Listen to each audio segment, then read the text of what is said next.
Okay, so it's time to work through some practice problems on formatting. You'll notice I have the formatting practice file open here, and I'll go ahead and navigate to the assignment tab and open the task guide. First task asks me to change the cells in the birthday column to the date format. So I'll move the window down here so it's a little easier to get at the menus up top. So notice that the dates are already selected for me, so I'll go ahead and go to the home menu tab, and I'll use short date as my format and move on to the next task. I need to change the cells for student scores that are E6 through J71 to the number format with 2 decimal places. So I can do a number of ways. I'm going to come down here to more number formats though and show you a little more complicated way. When I select number, notice it's already set at a default of 2 decimal places, but I'll go ahead and leave it there rather than change it.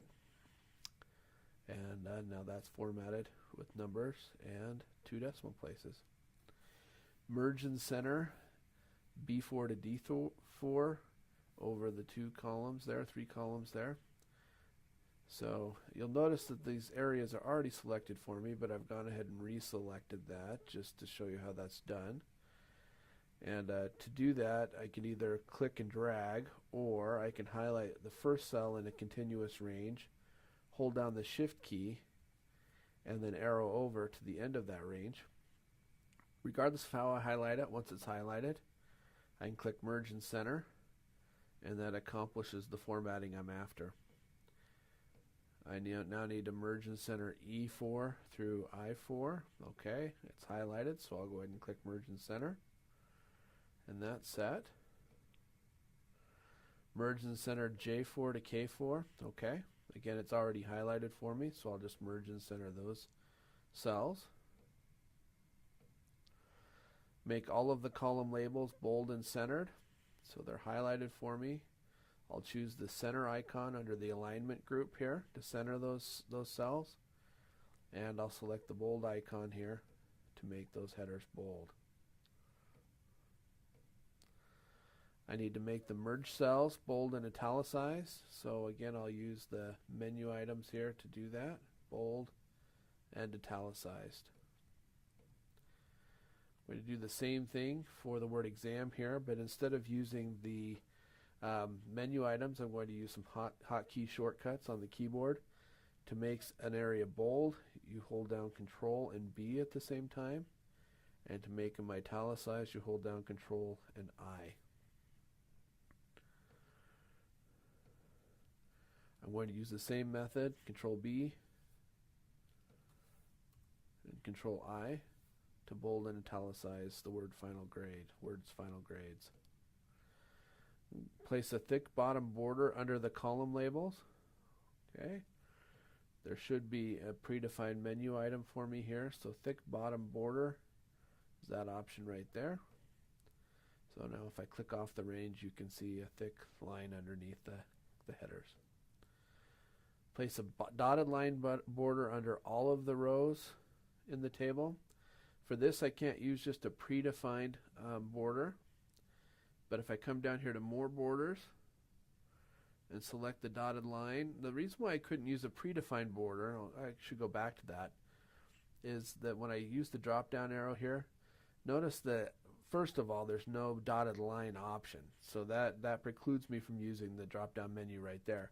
But even if there were, if I were to put a bottom border on, that would put a bottom border at the bottom of the entire selected range, but it wouldn't put a border on each subsequent row throughout that range. In order to accomplish that, I need to go to more borders, select the border that I want, so in this case I want a dotted line, and then to put it underneath, I click on this cell, and notice that the preview puts a dotted line at the bottom of the box area here.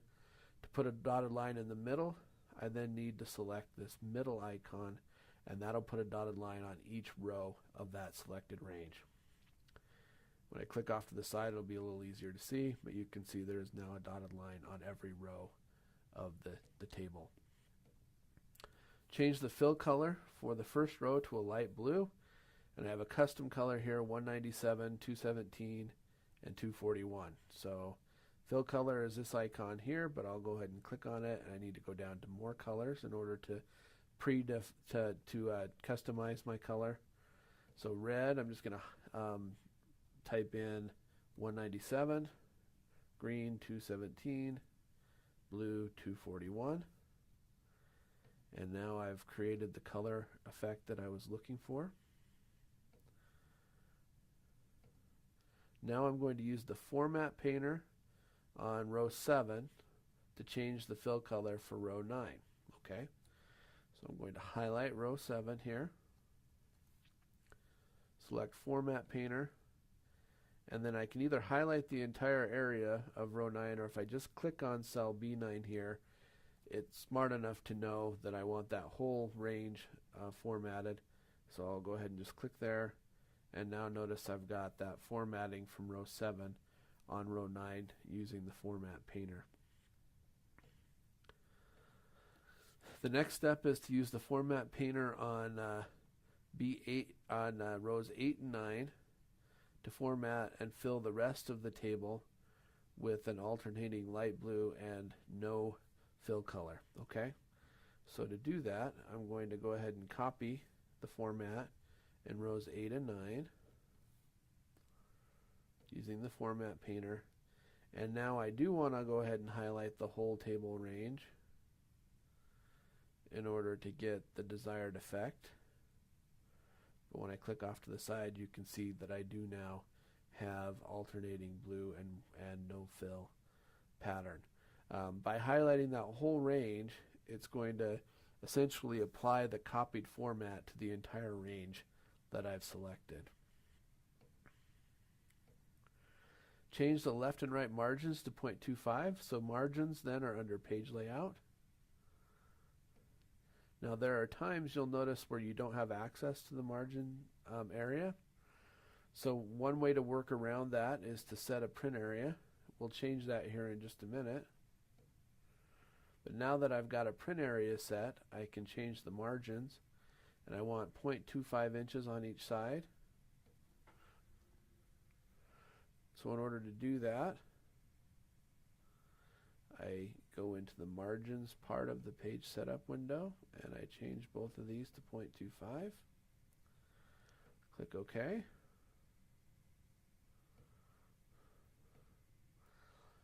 Now I'm going to set the print area.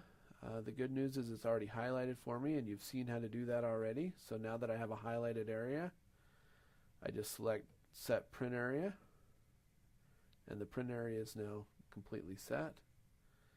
My final task here is to set the rows 4 and 5 to be print titles when the sheet is printed. So to do that, under the page layout options, I click on Print Titles. My rows to repeat are rows 4 and 5. And I'm okay.